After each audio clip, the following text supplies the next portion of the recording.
pagar besi. Bisa kita lihat di sini foto dari SM Kartosuwiryo atau Sekar Maji Marijan Kartosuwiryo.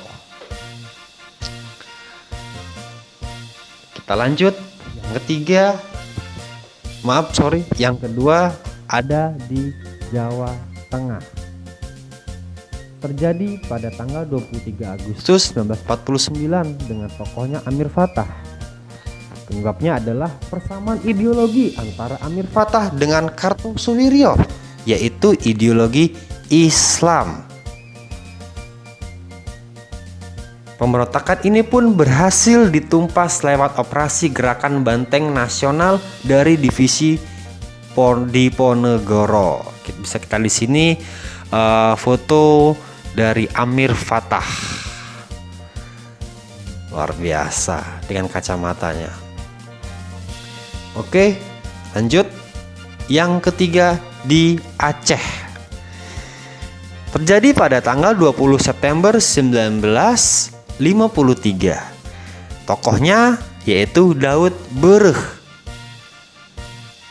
Penyebabnya adalah pertentangan antar golongan serta penurunan status Aceh dari istimewa menjadi karisidenan dan ditumpas lewat musyawarah kerukunan rakyat Aceh. Lihat sosok dari Tengku Daud Bereh, pemimpin DITI di wilayah Aceh. Yang keempat adalah Kalimantan Selatan. Terjadi pada tanggal bulan Oktober 1950. Tokohnya Ibnu Hajar. Bisa kita lihat di situ sosok dari Ibnu Hajar. Penyebabnya pemberontakan kesatuan masyarakat yang tertindas dan ditumpas lewat operasi militer ke Kalimantan Selatan. Dan yang kelima di Sulawesi Selatan atau Makassar. Terjadi pada tanggal 17 Agustus 1951. Tokohnya Kahar Mujakar. Penyebabnya adalah pasukan KGGS ingin masuk ke dalam APRIS. Ditumpas lewat operasi militer oleh TNI. Ini adalah sosok dari Kahar Mujakar dengan topi khasnya Kahar Mujakar. Oke. Berikutnya peristiwa G30 September 1965.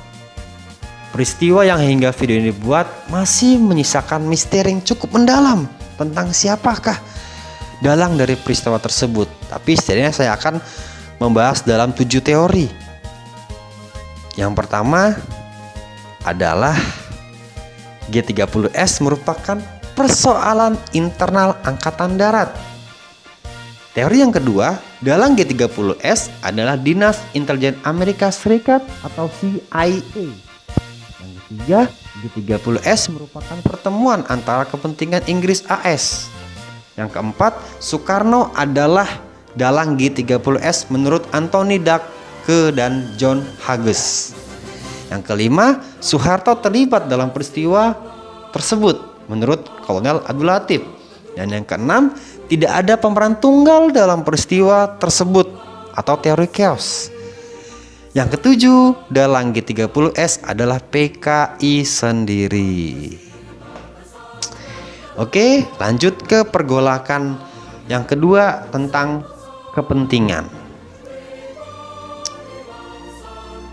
Pergolakan kepentingan di Indonesia juga meliputi 3 hal. Yang pertama adalah APRA, yang kedua RMS, yang ketiga Andi Ajis. Kita bahas dari APRA atau Angkatan Perang Ratu Adil. Terjadi pada tanggal 23 Januari 1950. Tokohnya Kapten Raymond Westerling dan Sultan Hamid II.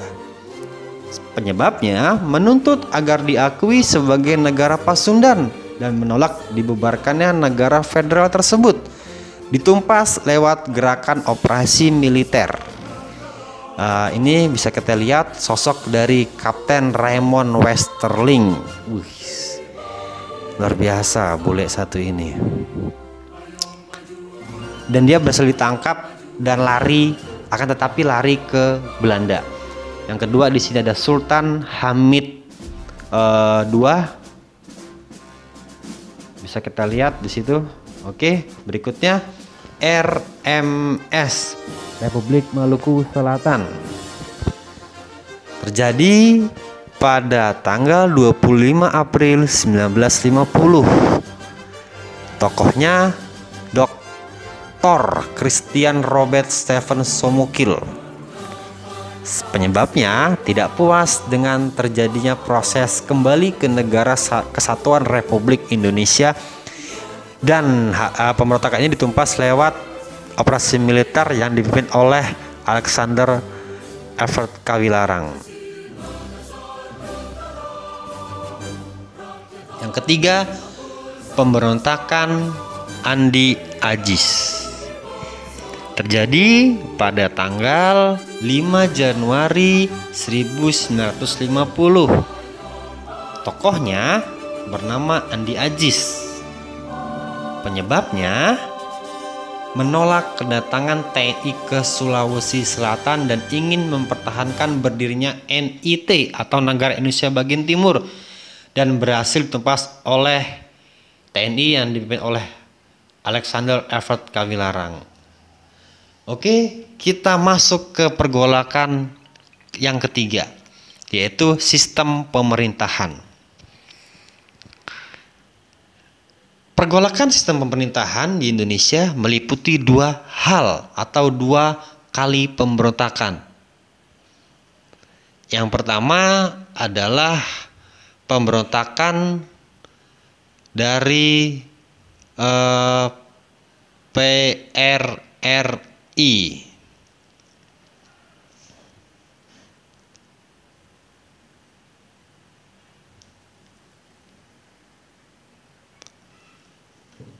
Pemerintahan Revolusioner Republik Indonesia yang terjadi pada tanggal 15 Februari 1958. Tokohnya bernama Letkol Ahmad Hussein.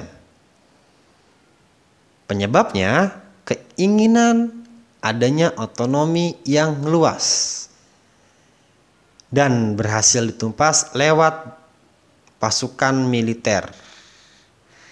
Bisa kita lihat di situ tokohnya dari PRRI. Dan yang kedua ada Permesta atau Piagam Perjuangan Rakyat Semesta. Terjadi tanggal 7 Februari 1958. Tokohnya adalah Letnan Kolonel Vence Sumual. Sebabnya tidak puas dengan keadaan ekonomi dan pembangunan, tidak merata lah ya, dan ditumpas lewat operasi militer. Ini dari tokoh PRRI. Oke, terima kasih atas tayangan video yang saya berikan. Sampai jumpa di materi pelajaran sejarah berikutnya. Saya Heri, assalamualaikum warahmatullahi wabarakatuh.